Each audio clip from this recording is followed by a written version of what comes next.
درباره بردوامیە ڕەواندنا نوچەکهانان هەروەها پەیامنێر و چاڵکبان و مەدیەکاران و سیاسەتمەداران زێنها بەرەخبردن میێوانê xwe برێز فێسال ناسو ئەندامê Komîta Navendî ya Partiya Demokrata Kurdistan Sûrê ku hadî bawekî rasterast tevlî boltena rêbazî nûz be Slav û rêse Birêz Fêsal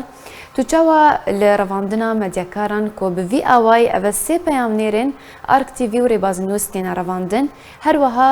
taniha jî cih û çarenivîs heta ku sedemên revandina wan jî nehatine diyarkirin. دەم باش ڕۆژ باش سەرچاوە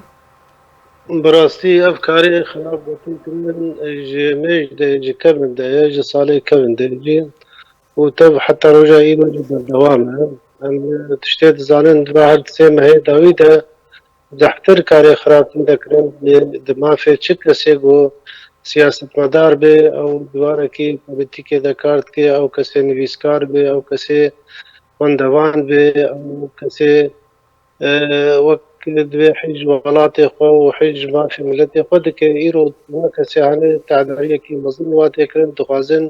ve kesa winda bikin û heta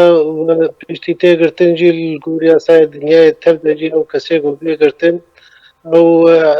mehkeme hene we dibine mehkemê tiştê mehkeme biryara xwe dwarê yasayî de bistênin baştir e heta divê derê de ew eqda îctimaiya got çêkirine bikaribin rêzê li kesê nivîskar û rewşenbîr û wana bêgirtin ew jî nakin ji ber ku em dizanin jî ev kesê xwendevan û nivîskar û rewşenbîr ew limpa milletê xwe ne got wek rêyekî şanî milletê xwe didin got bigêjin daxwazî û armancê milletê xwe ê mixabin ev tiştê got dikin nakin tiştekî got xidmet e ew di bercewendiyê milletê mirov debe ji ber vî hewa jî tehdarî û zilm û zorê digihênin çi kesê welatiyekî Kurdî şerîfî paqij bê dixwazin vî kesî jî koçber bikin û gund û kolanê bajarê Kurdî vala bibe. Belê Birêz Fêsal ji ber çi ev hilmet divê demê de hat dezgehên ragihandinê li Rojavayê Kurdistanê hatine girtin karê wan hatine qedeğekirin ji alî mîlîsên PYD ve herwiha medyakar û ku wekû me behs kirî sê peyamnêrê rêbazînûs Ark TV hatine revandin sedem çi ye ku ev kiryar divê demê de hatine ew ji berê ve jî dikin eberî salekî sê sala jî kar kirine û karê wa divî warî de berdewam e mixabin piştî destpêka gotina xwe de cî vat sê meha ji ber em dizanin gelek nakokî û problemên çêbûn dwarê jiyana her welatiyekî di vî bajarê henê hekel Qamişlo hekel Hesekê li Serê Kaniyê ji ber em zanin ev tiştê temwînî gelek tiştin biha bûne yanî û tiştin jî tune ne tiştê got kesê Kurd bê ew welatî bê ji ciyana xwe derbas bike ew jî tune ye hetenha ji ber vî hewayî nerxê mewadê temwînî her tişt biha kirine dixwazin wê kêmayiyê xwe jî wek dibêje wek mesele Kurdî dibêje bedla kil bikin kor dikin yanî ji ber vî hewayî jî zehmetiyekî zehtir dikişênin ve kesê got wek dibêje naskirîne û roleka we di ber tevgera we de di ber jiyana milletê Kurd de heye.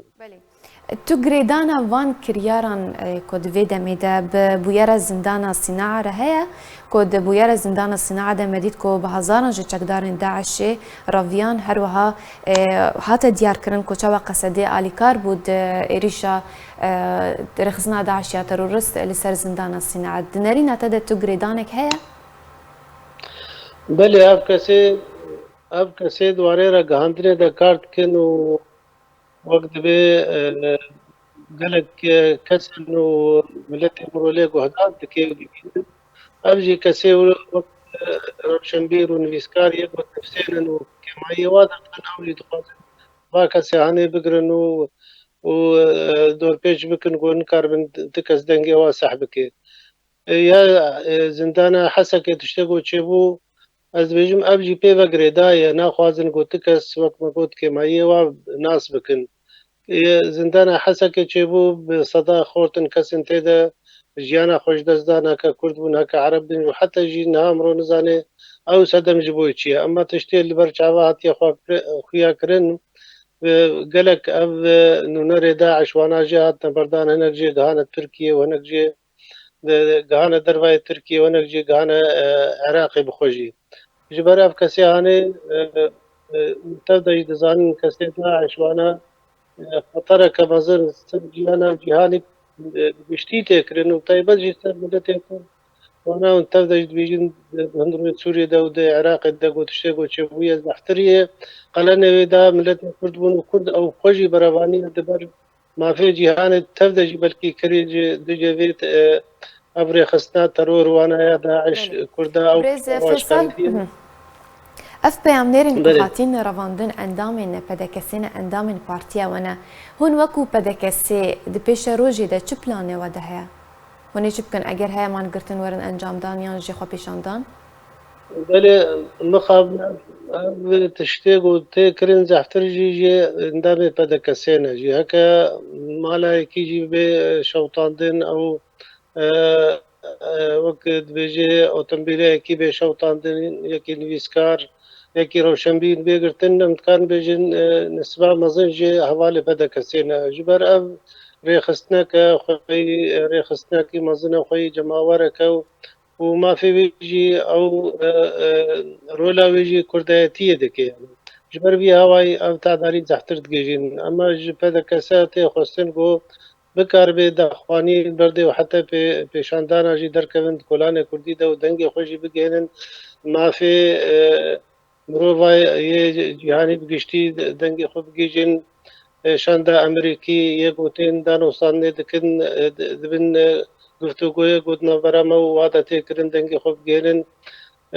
پایتخت مازن گو بکار بن وقت بسینوره کی جوا کاری وای خراب را بیدانی یعنی بله انا کسی جی داخویانی خود داخواز جی امریکا کریا دا کو سینوره کی جوان بن پیکرنان ردینه ایدی داوی به پروسه رواندنا روزنامه‌وانان ورکرن لیدنرینا تدا اگر هیا امریکا ویجاره پنگاوه که جدی باویجه امریکا جارا داوی هات دانوستاندن هات کرنو ان کسی جدید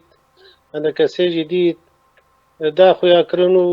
بزمانه کی دلال جی گوتن گو امه نما دانوستانه دکن حتی گو اف کسی هانه درجوا کاری خوی خراب بردن و امه جی دریا خود دانوستانه باره بکن گو بکار بن ام وقت دیواره کی الپیشیا کاری وا دین سوز دان انو و ضغطه كيلو بكن وبكار بن دمجوا كاري خبر دنيا قالك سباز جبو اندامي كوميتا نافندية بارتيا ديمقراطية كردستان سوريا فيصل نعسو لسر بجدارية شروفين كوتا دانما